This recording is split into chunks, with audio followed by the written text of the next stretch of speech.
From the moment when my mother inspired me with the desire for heaven, I have always, even in the midst of so many sins, wanted it ardently. If God had left the choice to me, I would have preferred to escape from the body and fly to heaven. Every time a fever came upon me and I felt ill, I experienced a great consolation. But this changed to sorrow when, after some illness, I would feel my strength return. One day after Holy Communion, I asked Jesus why he did not take me to heaven. He answered, "My daughter, I do not take you because during your life I will give you many occasions to gain more merit, increasing your desire for heaven as you bear the trials of life with patience." These words in no way diminished my desire. Rather, I felt it increasing in me day by day. During the same year of 1896, another desire began to grow in me.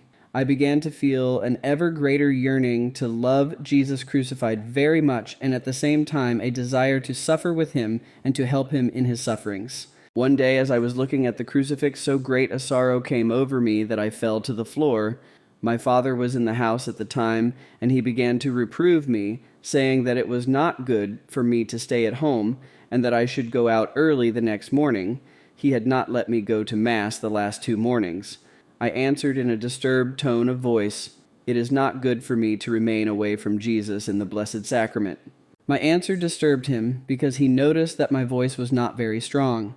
I hid myself in a room, and there, for the first time, I gave vent to my sorrow with Jesus alone. "Dear Father, I do not remember the words I spoke, but my angel is here and he tells me what I said, word for word. It is as follows. I want to follow you no matter what the cost and pain, and to follow you fervently.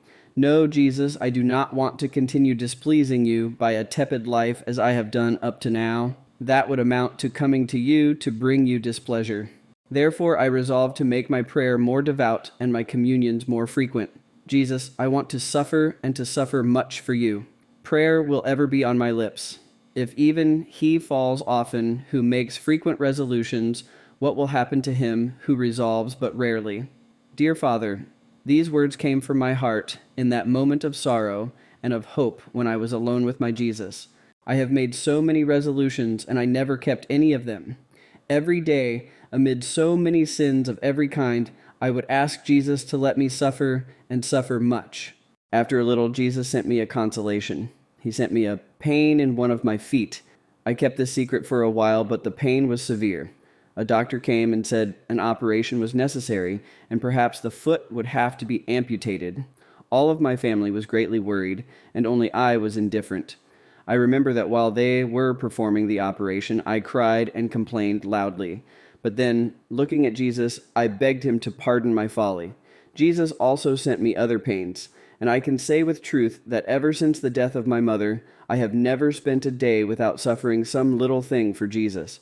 During this time, I never ceased to commit sins. I became worse every day. I was full of every kind of fault, and I do not understand why Jesus never showed himself angry with me. Only once did I see Jesus angry at me, and I would rather suffer the pains of hell 1,000 times in this life than find myself before Jesus so displeased, and to see before my eyes the horrible picture of my soul. On Christmas Day of 1896, I was permitted to go to Mass and receive Holy Communion. I was about 15 years old at the time, and I had already often asked my confessor for permission to make a vow of virginity. I had asked for this for many years, but I did not really know what it was.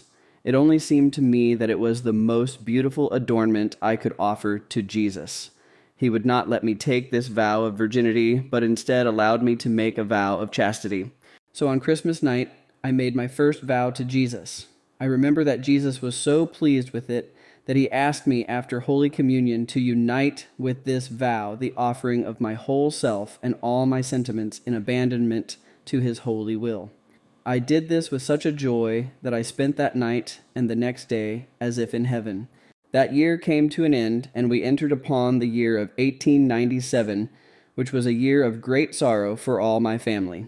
I, alone being heartless, remained unmoved in the face of so many afflictions. The thing that troubled the others the most was the fact that we were deprived of all means of livelihood, and added to this, my father was seriously ill. One morning after communion, I understood what a great sacrifice Jesus would ask of us soon. I wept very much, but Jesus made himself felt in my soul all the more during those sorrowful days. I saw my Father so perfectly resigned to die that I felt strong enough to bear these sorrows very calmly. On the day of his death, Jesus told me not to give way to useless weeping and wailing, so I spent the day praying in resignation to the will of God, who at that moment took the role of both my heavenly and earthly Father.